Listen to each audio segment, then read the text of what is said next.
àwa tí a ti wo apá kìíní Dẹ́rìn vs Life, múfì tí òṣèrébìnrin Ìrèwọlé Ọláníyan tí wọ́n produce, báyìí ni a ṣe wá rí tí òṣèrébìnrin náà kéde rẹ̀ lénìí wípé apá kejì Dẹ́rìn vs Life wípé ó máa jáde ní August 15, èyí tó ń ṣe Saturday ọ̀sẹ̀ tí a wà yìí. Wọ́n ní kí àwa olólùfẹ́ àwọn pé kí a máa retí apá kejì sinimá náà. Fún àwa tí a ti wo apá kìíní, ẹ jẹ́ kí a lọ wo apá kìíní Dẹ́rìn vs Life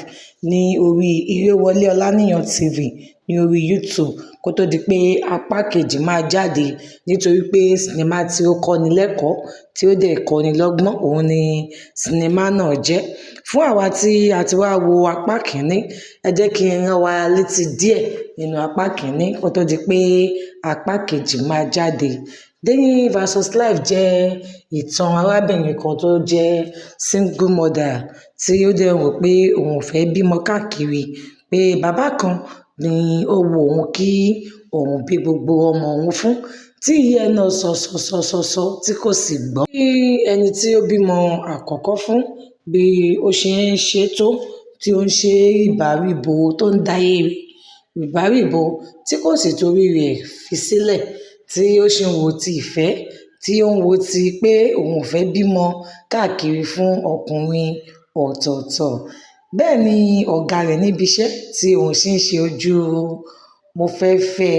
tí ó ń ṣe ojú rẹ̀ sí, èyí tí kò sì kọbi ara púpọ̀ sí ọ̀gá rẹ̀ torí pé ọkùnrin tó bí àkọ́bí ọmọ fún òun ni ó fẹ́ bí gbogbo ọmọ rẹ̀ fún. Lẹ́yìn ìgbà náà ni ọmọ náà lọ kí bàbá rẹ̀, ní bàbá rẹ̀ sì padà pe ìyá rẹ̀ pé òun ò rí ọmọ mọ́. Ibẹ̀ ni apá kìíní ni ó parí sí, tí a dẹ̀ ń watch out for part 2 ní August 15. Bóyá ẹ̀yin ṣe ń ṣe alábàápàdé fídíò wa fún ìgbà àkọ́kọ́, ẹ jọ̀wọ́ ẹ bá wa tẹ subscribe button láti fi lè máa rí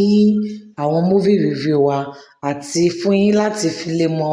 ìgbàkúgbà tí actress Ìrèwọlé Ọláníyan bá drop part 2 movie náà sí orí YouTube channel wọn, kí a lè ta yín ní olóbó láti channel wa. A gbàládùra pé ojú, etí àti ọwọ́ èyí tí ẹ ń lò láti fi máa gbọ́, láti fi máa rí àti láti fi máa tẹ subscribe button náà, wọn ò ní díbàjẹ́ ní àṣẹ Elédùmarè o.